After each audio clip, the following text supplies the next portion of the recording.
하나님의 크신 은혜가 우리 사랑하는 참교회 가족들에게 넘치시기를 주님의 이름으로 축복합니다. 제가 지난 월요일 저녁에 있었던 일입니다. 목요일이었죠. 목요일 저녁에 있었던 일이에요. 저녁에 소나기가 세차게 내렸어요. 아직 해가 지기 전이었는데, 그래서 하여튼 교회에 도착해서 저녁을 먹고 잠깐 이제 커피 한 잔 타서 밖에 나가서 이제 커피 마시고 있는데, 우리 집사람이 보더니 무지개 떴다 그러더라고요. 그래서 제가 이렇게 저 동쪽을 보니까 진짜 저기에 이렇게 무지개가 동그랗게 멋있게 떠 있는 거, 정말 이렇게 동그란 무지개가 예쁘게 떠 있더라고요. 그러고 나서 좀 이따 보니까 거기에 무지개 위에 하나 더 생기는 거예요. 쌍무지개죠, 쌍무지개. 제가 4년인가 5년 전에도 쌍무지개를 보았는데, 몇 년 만에 보니까 되게 또 이렇게 뭔가 이게 신비하고 또 참 이쁘더라고요. 보기 좋았습니다. 제가 혼자 보기 좀 아까워서 사진도 찍고 동영상으로 찍어서 우리 교회 밴드하고 카톡방에 올려놨는데 아마 여러분 다 보셨을 거예요. 제가 그 쌍무지개를 보면서 이런 생각이 들었습니다. 이게 폭염하고 또 코로나에 지친 우리들에게 주시는 하나님의 선물인가 보다, 이런 생각이 들었어요.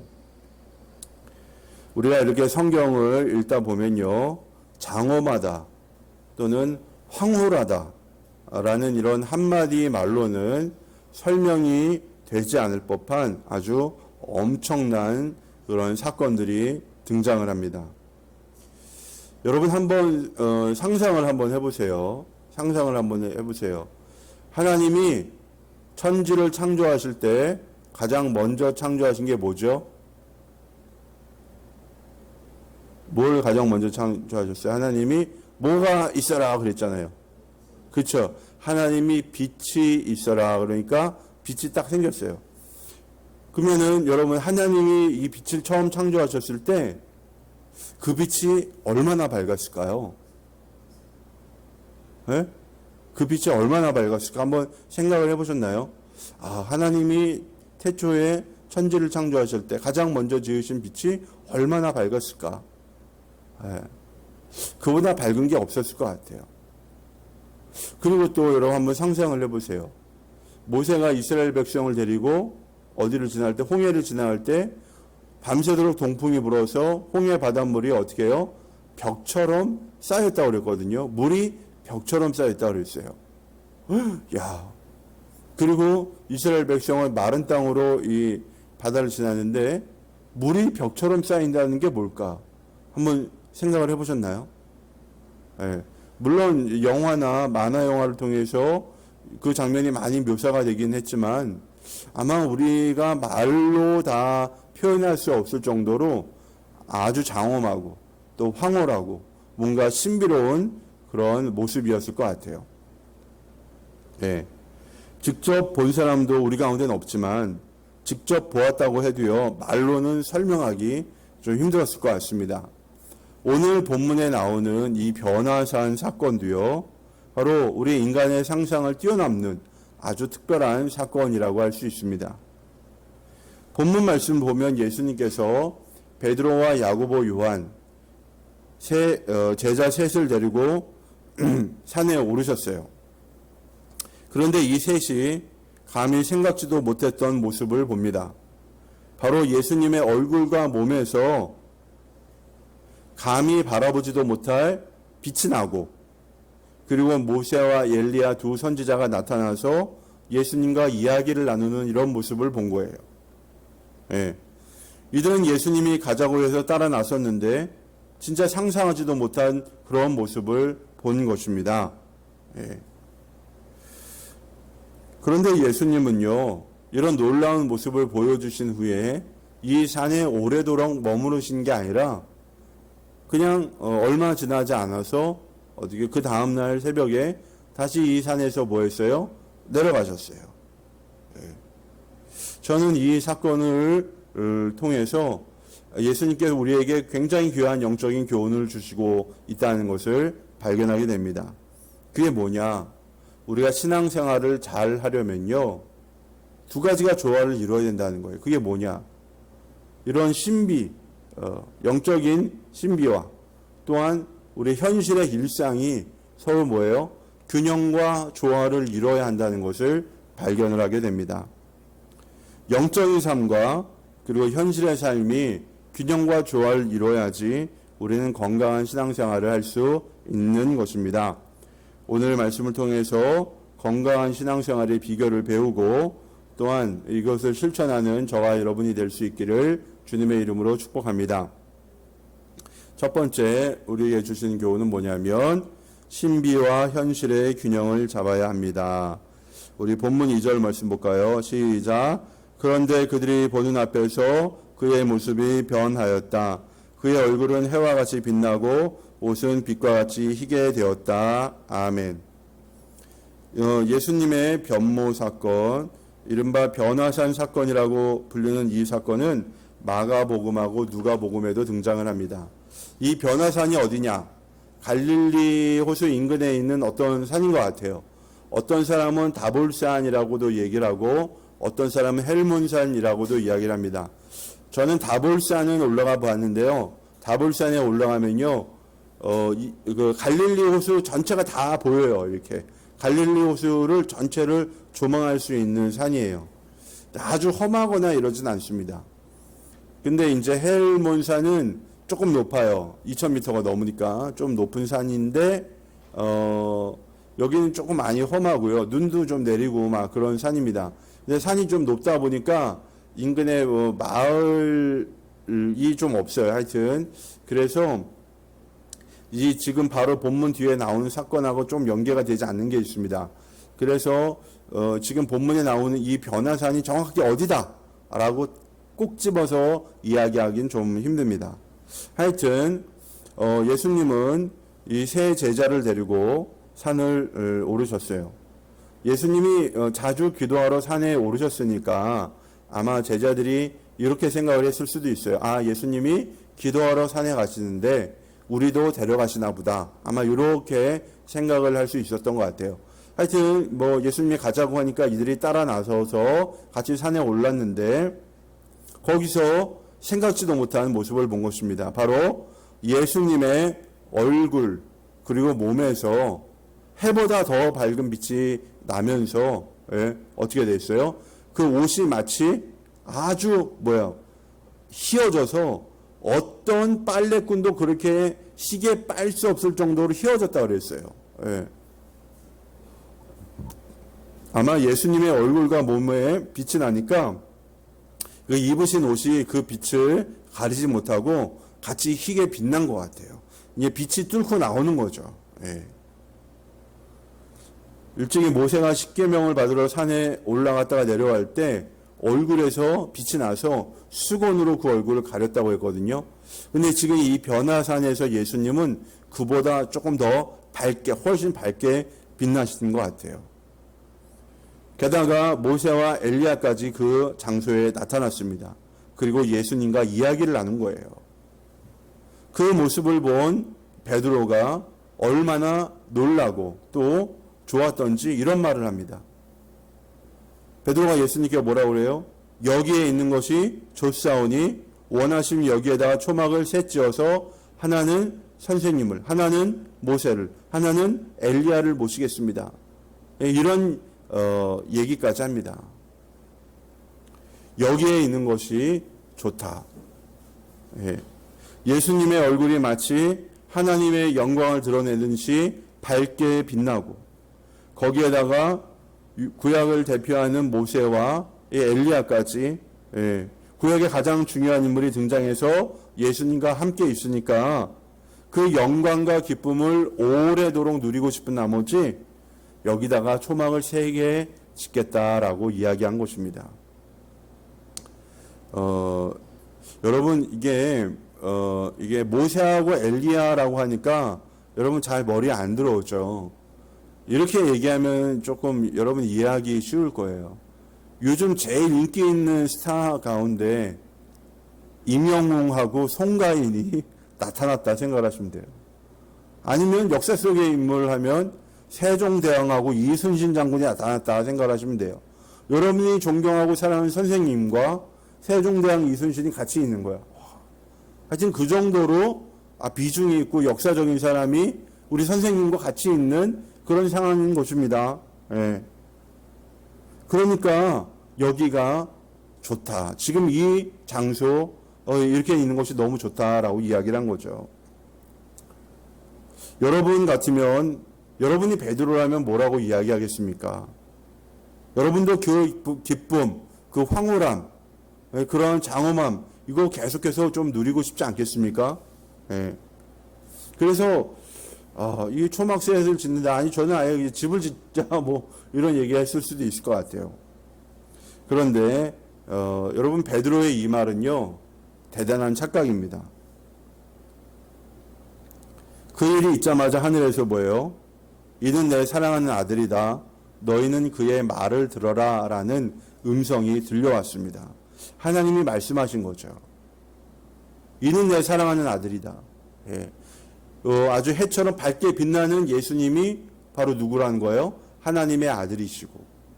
그리고 제자들은 뭐예요? 이 예수님의 말씀을 들어야 한다. 순종해야 된다라는 것을 하나님이 직접 뭐예요? 확인시켜 주신 것입니다. 왜 하나님께서 이런 말을 하셨을까요? 너희는 그의 말을 들어라. 거기엔 이유가 있어요. 우리가 마태복음 16장 베드로의 신앙 고백 이후에 예수님이 십자가의 고난과 죽음에 대해서 얘기하시니까 베드로가 뭐라고 그랬어요? 주님, 절대로 주님에게 이러한 일이 일어나서 안 됩니다 하면서 주님을 잡고 막 뭐 했어요? 흔들었잖아요. 주님의 옷을 잡고. 그래서 막 예수님이 베드로에게 꾸짖으셨던 일이 있었는데 아마 하늘의 음성은 뭐예요? 예수님이 이렇게 이야기를 하실 때 너희는 그의 말을 들어야지 너희의 생각이나 너희가 원하는 것을 예수님께 주장하지 마라. 아마 이런 뜻에서 하나님이 특별히 이런 변화하시는 모습과 또 음성으로 들려주신 것 같습니다. 예. 그리고 그 일이 있은 이후에 예수님은 어떻게 하셨냐면요. 이 제자들을 데리고요. 산 아래로 그냥 뭐 했어요? 내려가셨어요. 산 위에서 아주 신비롭고 장엄하고 황홀한 광경을 목격을 했는데 그건 이제 끝나고 뭐예요? 산 아래의 일상으로 뭐예요? 돌아온 것입니다. 저는 이 말씀을 보면서요. 한 가지 진리를 깨닫게 되었습니다. 그게 뭐냐? 건전한 신앙은요. 이 신비와 현실 이것이 뭐예요? 조화를 이루어야 한다라는 것입니다. 신비가 뭡니까? 인간의 말로는 형용할 수 없는 거룩하고 신령한 영적인 체험이 바로 이 신비라고 할 수 있어요. 그런데 이것은요, 우리가 바란다고 해서 주어지는 게 아니라 그냥 하나님이 주시는 거예요. 그런데 어떤 사람은요, 이 신비한 영적인 체험을 하는 것을요, 마치 신앙생활의 가장 중요한 것인 양 생각을 하는 사람들이 있어요. 예. 그래서 신비한 영적 체험을 위해서 막 이거 자체를 추구하는 사람들이 있는 거죠. 옛날에 그런 게 많이 기도하다가 뭐 입신하고 하여튼 이렇게 천국 왔던 사람들도 있고 예수님 만나고 왔던 사람들도 있고 뭐 별의별 사람들 많이 있었잖아요. 다 이게 신비한 영적인 체험을 굉장히 중요시할 때 막 이런 일이 나타나는데 중요한 건 뭐냐면요.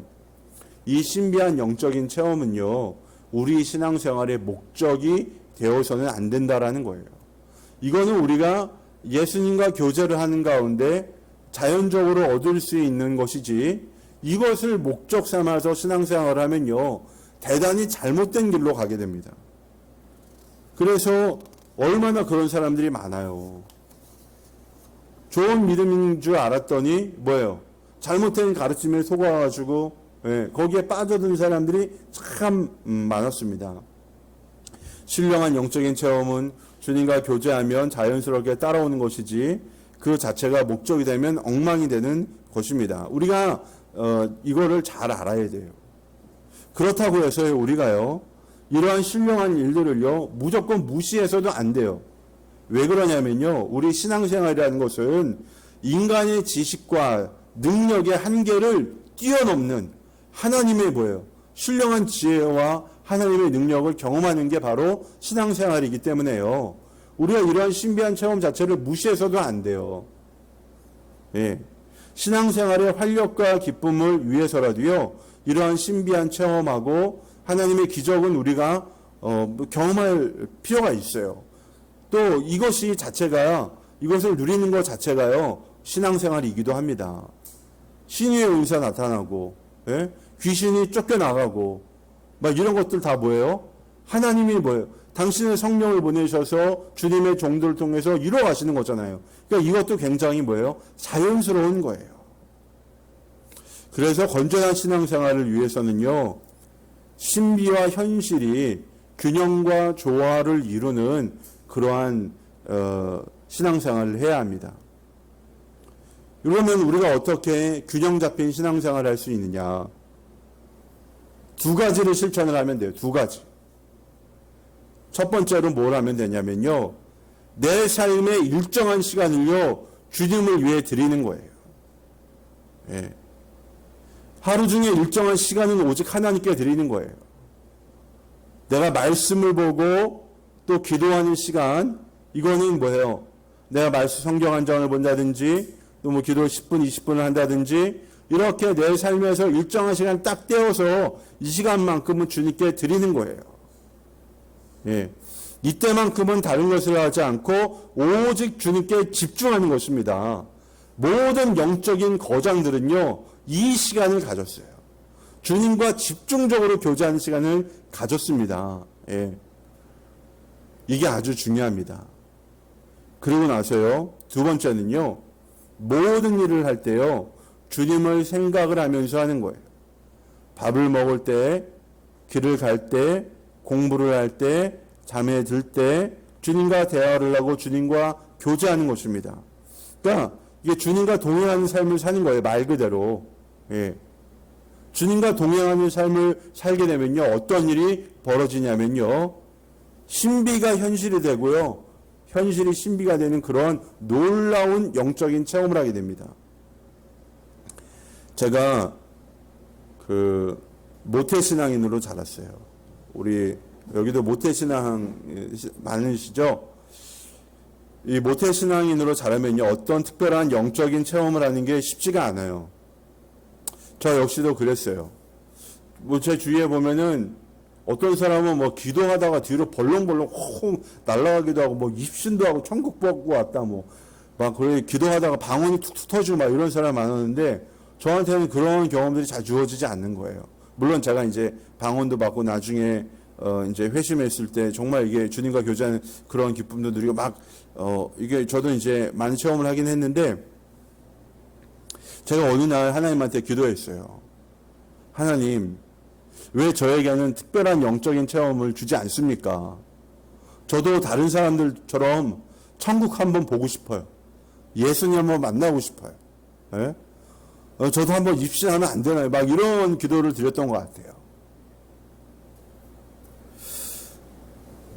근데 제 마음속에 하나님이 이렇게 답을 하시는 것이었습니다. 왜?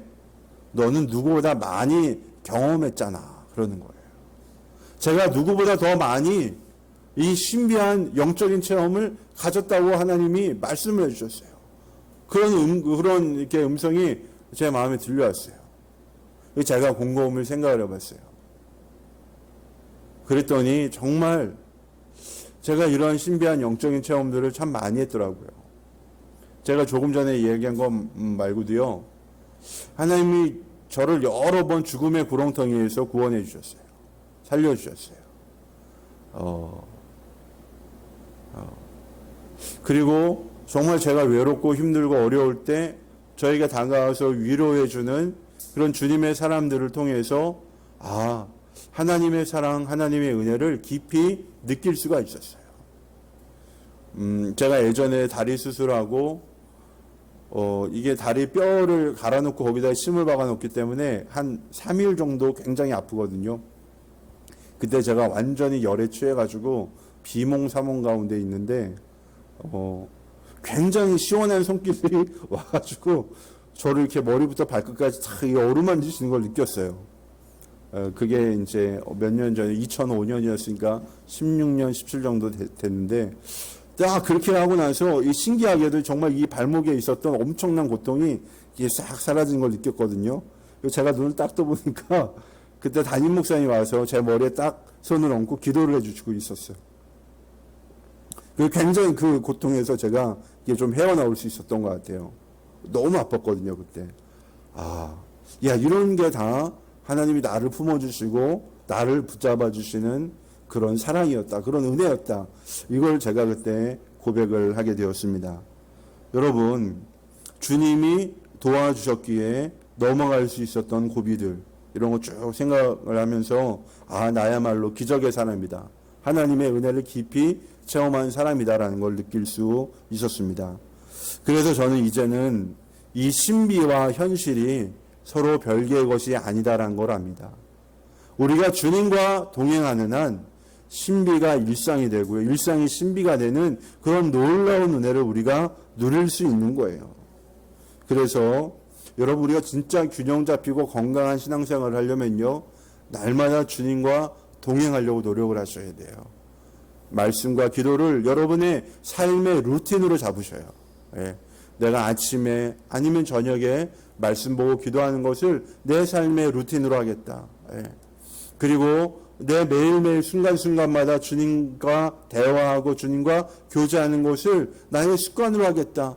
여러분, 이렇게 마음 먹고 결단을 하는 가운데 신비와 일상이 하나가 되는 균형과 조화를 누리는 그런 은혜를 누리게 되실 줄로 믿습니다. 두 번째 같이 볼까요? 시작. 거처는 주님이 마련하십니다. 그때 베드로가 예수께 말하였다. 선생님, 우리가 여기에 있는 것이 좋습니다.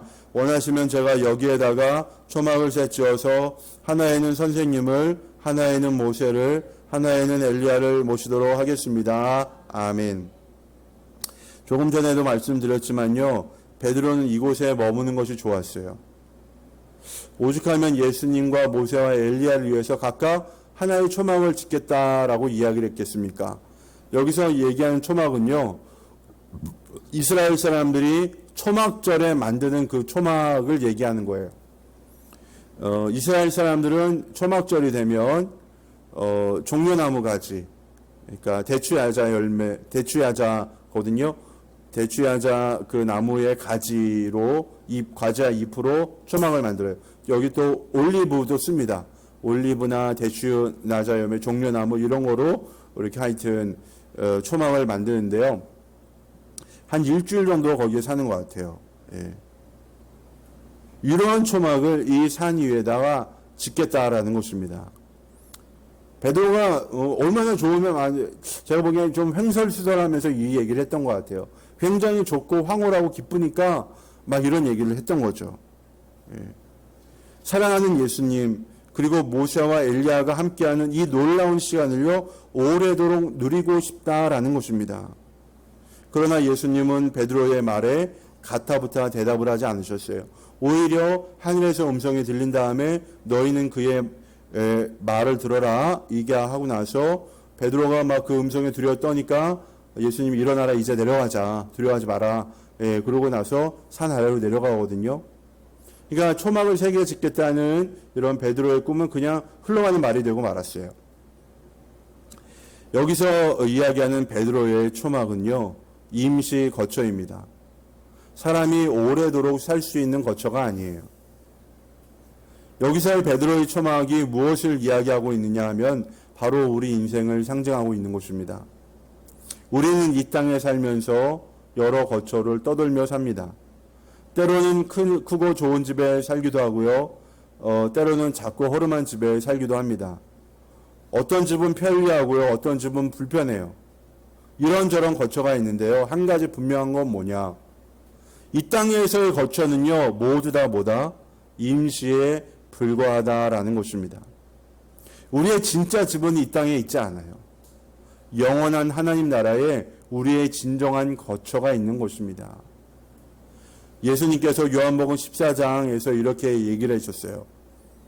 내 아버지의 집에 있을 곳이 많다. 그렇지 않다면 내가 너희가 있을 곳을 마련하러 간다고 너희에게 말했겠느냐? 나는 너희가 있을 곳을 마련하러 간다. 내가 가서 너희가 있을 곳을 마련하면 다시 와서 너희를 나에게로 데려다가 내가 있는 곳에 너희도 함께 있게 하겠다. 우리 예수님 말씀하셨어요. 이게 뭐냐면 하늘나라, 하나님 나라, 그곳에 예수님께서 뭐예요? 우리가 머물 거쳐도 예수님이 거기에 마련해 주신다는 거예요. 예수님이 바로 이곳을 위해 오셨다가 그것이 마련이 되면 다시 우리를 뭐예요? 그리로 불러 가시겠다라는 것입니다.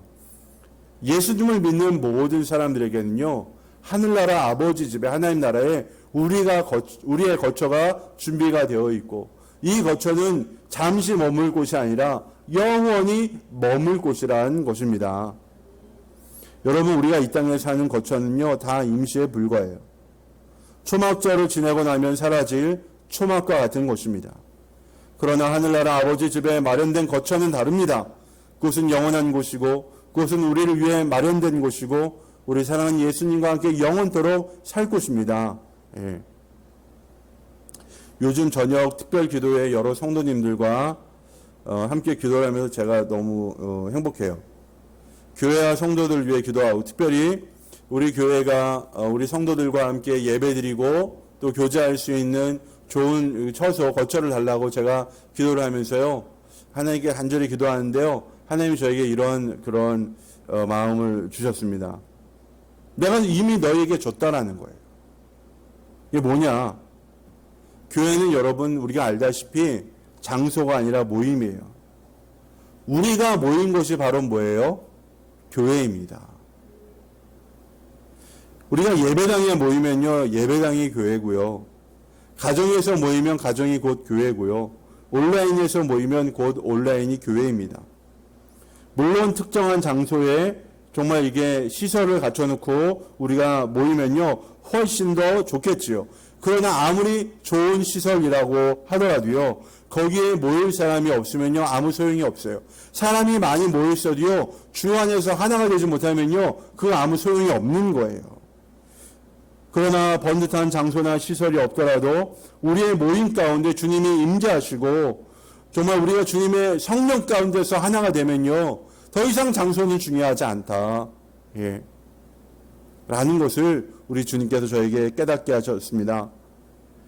그래서 여러분, 우리가 지금 힘써야 될 일은요, 뭐냐면요, 더욱 우리가 사랑으로 하나가 되는 일에 힘을 써야 하는 줄로 믿습니다. 서로 섬기고 서로 위로하고 격려하고 칭찬하고 풍성한 교제와 나눔 속에서 주님의 임재를 우리가 누리고 성도의 교제, 형제와 자매의 사랑 나눔 가운데 바로 거기에 하나님의 나라가 임한다는 것을 알고요. 바로 그 모임을 하나님께서 축복하신다는 것을 알고요. 우리가 더욱더 하나 되는 일에 집중해야 할 줄로 믿습니다. 그러게 되면요, 하나님 뭐예요? 우리의 거처 또 교회의 처소 또한 아름답게 준비해 주실 줄 믿습니다. 중요한 것은 우리가 먼저 예수 그리스도 안에서 온전한 하나를 이루는 것입니다. 그래서 여러분, 다른 것은 힘들고요. 지금 우리가 할 수 있는 일을 하면 돼요. 예. 기도에 동참하셔서 같이 형제 자매를 위해서 기도하시고요. 또 자기 기도 제목이 있으면 교회 단톡방에 올리셔서 같이 나누면서 함께 기도하고요. 그 다음에 힘들고 좀 어려운 지체들이 있으면 찾아가서 위로해 주고요. 또 가끔 전화라도 해서 서로의 안부를 묻고 챙겨주고 도와주고, 이렇게 성도 간의 풍성한 사랑과 교제가 우리 안에 이루어질 때 하나님께서 기뻐하시고 하나님께서 정말 원하시는 그런 아름다운 처소, 아름다운 교회로 우리가 세워지게 될 줄로 믿습니다. 지금 우리가 코로나로 만나지 못하고 있지만 이럴 때일수록 더욱더 사랑으로 되는 일에 집중하는 저와 여러분 될 수 있기를 주님의 이름으로 축복합니다. 마지막으로 우리 함께 세 번째 보겠습니다. 오직 예수님만 있습니다. 오직 예수님만 있습니다. 8절 같이 읽겠습니다. 시작. 그들이 눈을 들어서 보니 예수밖에는 아무도 없었다. 아멘. 예수님이 제자들 셋만 데리고 가신 적이 여러 번 있어요. 겟세마네 동산에 기도하실 때도 예수님이 베드로, 야고보, 요한이 셋만 데려가셨거든요. 이 셋이요, 제자들, 12제자들 가운데 특별한 위치를 차지하고 있어요. 베드로는 수제자죠. 그리고 예수님이 하늘로 승천하신 다음엔 교회를 세워가야 되는 책임이 베드로에게 주어졌어요. 그래서 예수님이 중요한 장소를 갈 때마다 베드로를 데리고 다니셨어요. 두 번째 여기 나온 야고보는요, 예수님의 12제자 가운데 가장 먼저 순교한 사람이에요. 그만큼 예수님에 대한 충성심도 강하고요, 믿음도 좋았던 사람이에요. 그래서 아마 예수님이 데리고 다니시는 것 같아요. 그리고 요한은요, 예수님의 12제자 가운데 가장 오랫동안 길게 산 사람이에요. 가장 나중에 죽었는데요. 더군다나 예수님의 어머니를 모시기도 했습니다. 그리고 이 요한은요, 오래 살면서 그냥 놀면서 오래 산 게 아니라요. 요한복음 썼죠. 요한 1, 2, 3, 4 썼죠. 또 요한묵시록, 요한계시록까지 썼죠. 그러니까 여러 성경들을 쓰면서 예수님이 하신 말씀도 들려주고 또 예수님의 교회에 하시는 말씀도 들려주는 이런 아주 중요한 역할을 감당을 했습니다. 그래서 아마 예수님이 이 중요한 제자 3명을 계속 데리고 다니신 것 같아요. 예. 그리고 이들이 산 위에서 올라가서 본 모세와 엘리야는 어떤 사람이냐? 모세는 시내산에 올라가서 십계명과 율법을 받아온 사람이잖아요. 그러니까 구약의 율법을 대표하는 사람이에요. 그 엘리야는 예언자 중에 예언자입니다. 예언자를 대표하는 사람이에요. 근데 우리가 보통 예언하면요, 앞으로 일어날 일을 말하는 것이다 이렇게 생각을 하는데, 여러분 생명의 삶을 할 때도 배우셨지만 예언이라는 것은 장차 일어날 일에 대해서 얘기하는 게 예언이 아니라 하나님이 주시는 말씀을 대언하는 게 예언자의 역할이에요. 그리고 여러분도 알다시피 구약 예언의 핵심은 어디에 있습니까? 메시아 예수 그리스도에 대해서 예언하는 게 구약 예언의 핵심입니다. 그러니까 율법을 대표하는 모세, 예언을 대표하는 엘리야, 그러니까 이 모세와 엘리야는요, 구약 성경 전체를 상징하는 인물이에요. 구약을 대표하는 인물이 예수님과 함께 있었다는 것은 뭐냐? 예수님이 바로 뭐예요? 구약 성경이 이야기하는 메시아이시고, 이분이 바로 하나님의 아들이시고, 이분이 바로 우리를 구원하실 분이라는 것을 간접적으로 보여주는 거예요. 예. 이게 모세와 엘리야의 역할입니다. 그런데 여러분, 이들이 어떤 얘기를 했을까? 누가복음을 살펴보면요, 이들은 장차 예수님께서 예루살렘에서 이루실 일들에 대해서 말을 나눴다고 해요. 그러니까 예루살렘에서 예수님이 하신 일이 뭡니까? 십자가의 고난을 받으시고 죽으셨다가 사흘 만에 다시 살아나신 게 예수님이 어디예요? 예루살렘에서 하신 거잖아요. 예. 그러니까 예수님의 삶과 죽음, 부활에 대해서 이야기를 나누면서 예수님의 사역에 대해서 이야기를 나눈 거예요. 예. 죽은 지 한참 된 사람들이 하나님 곁에 있다가, 천국에 있다가, 예수님이 하실 일을 증언하려고 잠깐 내려왔다가 예수님이 하실 일에 대해서 이야기를 나누고, 이것이 바로 구약에서부터 예언된 것임을 증언하고, 그리고 다시 하늘나라 자기가 있을 곳으로 돌아가는 것입니다. 예. 그런데 그 다음에 어떻게 됐어요? 이들은 곧 사라졌어요. 자기가 있을 곳으로 돌아간 거예요. 그리고 오직 예수님만 이 자리에 남았습니다. 이 예수님이 제자들을 데리고요, 산 아래로 내려가신 거예요. 여러분, 저는 이 8절 말씀 보면서요, 굉장히 큰 은혜를 받았어요. 모든 사람이 다 떠나도 끝까지 내 곁에 남는 분은 주님밖에 없다. 이거를요, 정말 제가 절실히 깨달았어요. 여러분, 오직 주님만 남는다는 것을요, 우리는 명심해야 합니다. 여러분, 사랑하는 친구 어때요? 떠납니다. 언젠간 떠나요. 여러분, 자녀 애지중지하면서 기르죠? 나이가 되면 뭐예요? 자녀도 떠납니다. 배우자, 여러분 우리가 죽고 이렇게 무슨 알죠? 얼마 전에 최영기 목사님이 이제 그 사모님 보내고 나서 1주년 맞아서 편지를 보내셨더라고요. 이제 아내가 먼저 하늘 날아가고 1년 됐는데 내가 미안하다, 너무 보고 싶다, 이런 내용으로 편지를 보내셨더라고요. 제가 그거 보면서 좀 울컥하는 마음이 들었는데요. 배우자도 어느 순간 우리 곁을 떠납니다. 네. 여러분, 세상 모든 사람들이 다 언젠간 떠나지만 주님만은요, 우리를 떠나지 않고요, 끝까지 함께 하시고요, 영원토록 함께 하십니다. 어제 오후에 우리 교회 손님이 오시기로 하셔가지고요, 제가 손님 맞을 준비를 하고 있었는데요, 가만히 보니까요, 교회에 저 혼자 있었어요. 우리 교회에 항상 있는 우리 아들도 친구네 집에 간다고 나갔어. 11시쯤 나가더니 저녁 늦게 왔어요.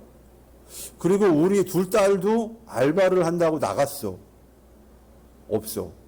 우리 집사람도 어제는 근무여서 나갔어. 없어. 저 혼자 교회에 앉아가지고 교회 청소도 하고 손님 받을 준비하면서 이렇게 이제 친교실에 우두커니 앉아 있는데 뭔가 이게 허전한 마음이 드는 거예요. 사람들이 다 없으니까 뭔가 쓸쓸해. 항상 보던 우리 아들도 없으니까 좀 그래. 그런데 갑자기 제 귀에 찬송가 442장 말씀이 그 노랫말이 싹 들려왔어요. 여러분 찬송가 442장 아시죠? 저 장미꽃 위에 이슬. 그 찬양이 딱 이 노랫말이 생각이 나는 거예요. 저 장미꽃 위에 이슬 아직 맺혀 있는 때에 귀에 은은히 소리 들리니 주 음성 분명하다. 주님 나와 동행을 하면서 나를 친구 삼으셨네. 우리 서로 받은 그 기쁨은 알 사람이 없다. 여러분, 인기 있는 사람, 돈 많은 사람, 지식 있는 사람, 또 사랑하는 사람 모두 다 떠납니다. 그렇지만 주님은 우리를 떠나지 않고 오히려 나를 친구 삼으시고 영원토록 동행하시는 분이 바로 우리 주님이신 줄로 믿습니다. 끝까지 있는 분은 오직 예수님 뿐입니다.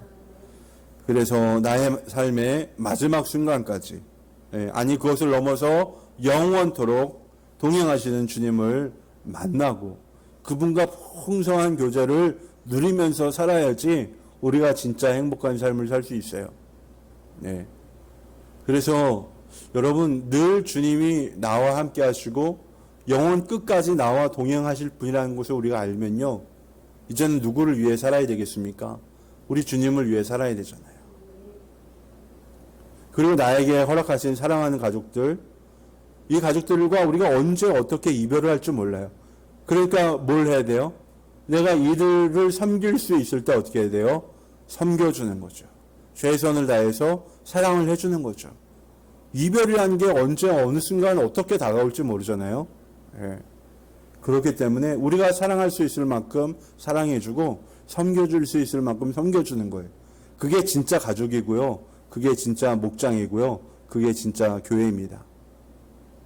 이 땅에서 우리의 만남은 영원하진 않습니다. 그러나 우리 하늘나라에서 가면 언젠간 다 거기에서 만나게 되겠죠. 우리가 천국에서 다시 만날 때 부끄러움이 없이 우리가 만나려면 이 땅에서 살아가는 동안 우리가 사랑할 수 있을 만큼 사랑하고 섬길 수 있을 만큼 섬기고 또 날마다 주님이 우리와 동행하신다는 것을 깨닫고 정말 주님과 교제하면서 살아가야지 우리가 진정으로 행복하고 또 즐거운 신앙생활을 할 수 있는 줄로 믿습니다. 이제 말씀을 정리합니다. 우리가 주님과 동행하면요, 이 심리와 또 현실이 또 균형과 조화를 이루고 하나 되는 은혜를 누릴 수가 있습니다. 또 우리의 거처는 이 땅에 있는 것이 아니라 영원한 하늘나라에 있음을 기억하시고 오직 끝까지 남아있는 주님과만 동행하는 저와 여러분 되기를 우리 주님의 이름으로 축복합니다.